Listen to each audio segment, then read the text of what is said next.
तो हम कहते हैं हम इस वक्त काम, यानी दुनिया की सबसे जलील कौम हम है। तो फर्क क्यों है? कुरान तो झूठा हो ही नहीं सकता।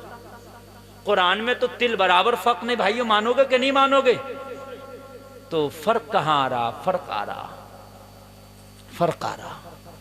फर्क यहां आ रहा है, कोई शख्स कहे ये कार है, जितना चाहो चलाओ। एक आदमी कह रहा मेरी तो कार चल ही नहीं रही, तुम कह रहे हो कार चलाओ। तो वो कह रहा है एक शर्त है, कार चलाने के लिए पेट्रोल भरवाना ज़रूरी है। तो वो कार चलाने वाला कहे मैंने तो पेट्रोल भरवाया ही नहीं, तो क्या चलेगी कार?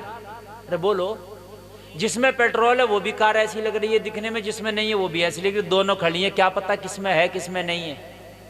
ये तो जब चलाओगे तब ना पता चलेगा, जो चलेगी उसमें है और जो नहीं चलेगी उसमें नहीं है। तो अल्लाह ने भी कहा कामयाब तो तुम हो, मगर शर्त लगाई है, तुम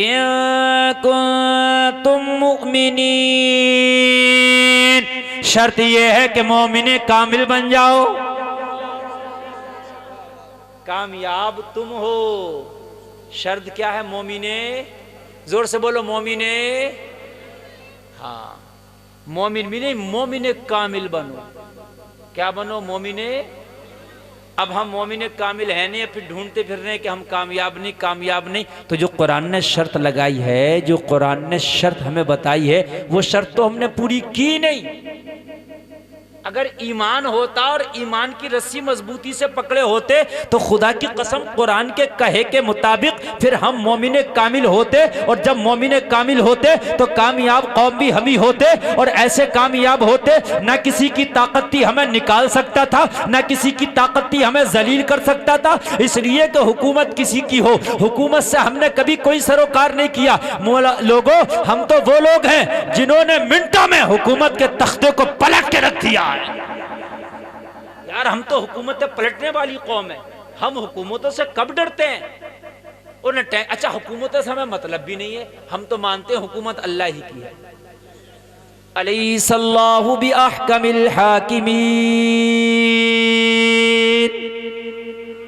सबसे बड़ा हाकिम अगर कोई है तो वो अल्लाह है, उसकी हुकूमत है और किसी की हुकूमत ही नहीं है।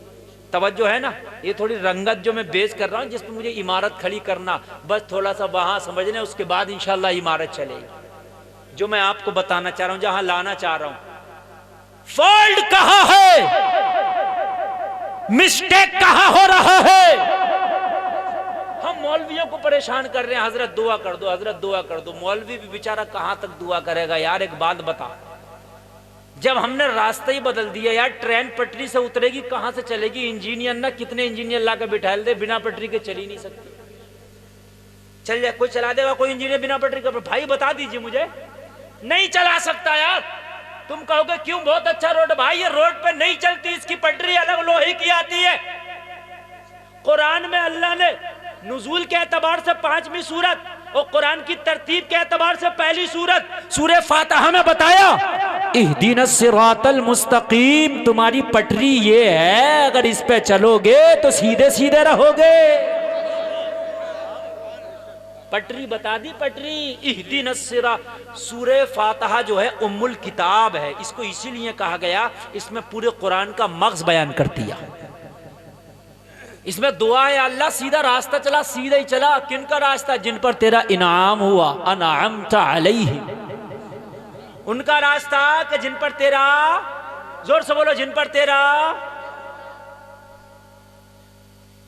गैरिल मग़ज़ूबी अलैहिम वलद्दालिन, उनका रास्ता ना चला जिन पर तेरा गजब हुआ। 3 बातें आज मेरी सुनिएगा और मेरी तकरीर अब शुरू हो रही है। सीधा रास्ता चला, सीधा रास्ता उनका जिस पर तेरा इनाम हुआ, उनका ना चला जिस पर तेरा गजब हुआ। अब ये जो हम रास्ता चल रहे हैं, फटी हुई पैंट पहन के बाल बढ़ा के 3 रंग के घूम रहे हैं, ये सलमान खान का रास्ता इनाम वाला है या गजब वाला है? अरे बोलो यार ना। इनाम वाला रास्ता तो बगदाद के दूल्हा का है, इनाम वाला रास्ता आप खुद बताइएगा। जिंदाबाद जिंदाबाद। मौलवी से पूछने की कोई जरूरत नहीं है, किसी मौलवी से कहने की कोई जरूरत नहीं है। अब खुद देख लो कि रास्ता ईमान वाला है कि रास्ता गजब वाला है। जो तू काम कर रहा है ये रास्ता दुनियादार का है, मुस्तफा के वफादार का नहीं हो सकता। और गजब वाला रास्ता दुनियादार का होगा, इनाम वाला रास्ता मोहम्मद के वफादार का होगा। वाह जिंदाबाद जिंदाबाद जिंदाबाद जिंदाबाद। सुभान अल्लाह। वाह।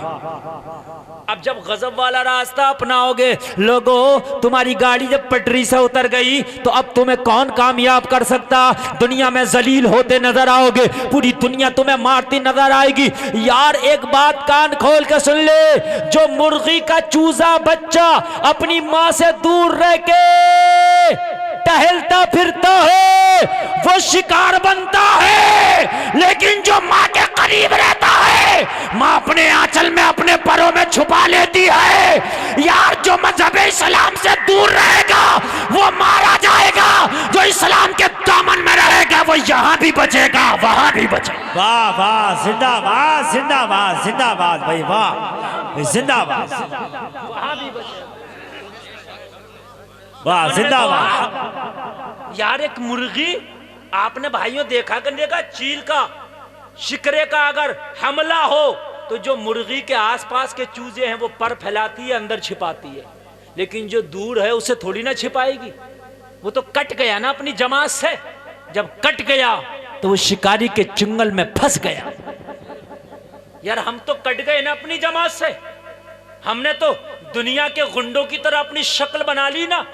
हम तो यार फिरौन बने घूम रहे हैं, बिल्कुल फिरौन। बताऊं आपको कैसे? शादी हो तो हमें 10 लाख जब तक चाहिए नहीं, जब तक शादी करने तैयार नहीं। ये इनाम वालों का रास्ता है क्या? मुस्तफा फरमाते, मेरे नबी फरमाते, निकाह को आसान करो, जिना को मुश्किल करो। हमने तो 10 लाख चाहिए, हमें तो बड़ी कार चाहिए, हमें तो ये भी चाहिए, हमें तो खाना भी बड़ा चाहिए, हमें तो खाना भी स्टैंडिंग में चाहिए। मुसलमानों मुझे बताओ, ये इनाम वालों का रास्ता हरगिज नहीं हो सकता है। ये लोगों, ये मुस्तफा के गुलामों का रास्ता हरगिज नहीं हो सकता। हमने बेटियों को आज दहशत बना के रख दिया। लोगों, जब मेरे नबी तशरीफ नहीं लाए थे मक्का के अंदर तो बेटियों को बड़ा गलत समझा जाता था। किसी के घर में बेटा बेटी पैदा हो जाए तो वो अपने आप को मनहूस समझता था। अरे आज हमने वही माहौल ला के रख दिया जो नबी की आमद से पहले का माहौल था। आज बेटी पैदा हो जाए घर में मातम होने लगता है। वजह बेटी नहीं है, वजह उसका जहेज। बेशक बेशक हक बात है, बेशक जो मातम होता है घर में वो बेटी नहीं है, उसका जहेज है। आज ही जहेज की लानत खत्म कर दो। गुलफाम डंके की चोट पे कहता है बेटी रहमत नजर आने लगेगी। बेशक सुभान अल्लाह। जिंदाबाद। नारे तकबीर, नारे रिसालत, नारे गौसियत। हज़रत अल्लामा मुफ्ती गुलफाम साहिब किबला सरज़मीने गोरा। जिंदाबाद जिंदाबाद। बेटी कभी जहमत नहीं थी। मुस्तफा के कौल के मुताबिक बेटी कल भी रहमत थी, बेटी आज भी रहमत है, बेटी कयामत तक रहमत रहेगी। जहमत हमने बनाया है। अपनी डिमांडें खत्म करो, सादा निकाह करो। जिस घर में बेटी होगी रहमत के फूल बरसेंगे। वाह भाई वाह। जिंदाबाद जिंदाबाद जिंदाबाद। जवाब नहीं है। वाह। ये माहौल हमने बनाया है, ये फजा हमने कायम की है। लोगों 10 लाख रुपए जब चाहिए बेटी की शादी के लिए, अब किसी की 5 बेटी है, बता मेरे भाई वो गरीब क्या करेगा? यार खुदा की कसम खा के कहता हूँ, इस थोड़ी सी तकरीर में मैं क्या क्या बयान करके चला जाऊं।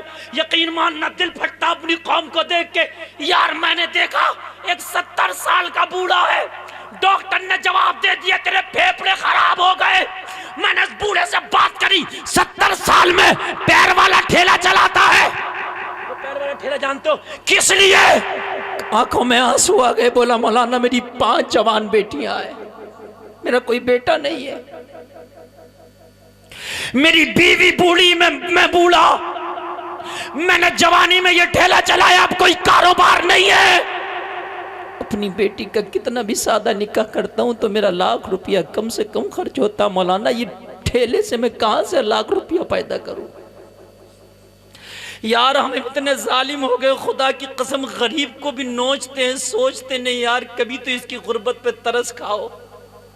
नोचते हैं यार, उसे टॉर्चर करते हैं कि कम से कम कुछ नहीं देगा तो मेरे बारातियों को खाना ही अच्छा दे देना। यार तू उसके वक्त गरीब के घर पे एक वक्त का खा के क्या अच्छा हो जाएगा?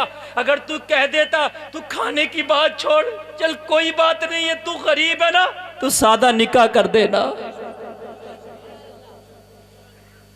लोगों रक्षा चला चला के कहने लगा मेरा आधा एक घर था, मैंने आधा बेच के 2 बेटियों का निकाह कर दिया, अब अगर आधा भी बेच दूं तो रहूंगा कहां? लोगों खुदा की कसम खा के कहता हूं बड़े जालिम हो गए, हमें किसी के ऊपर रहम ही नहीं यार।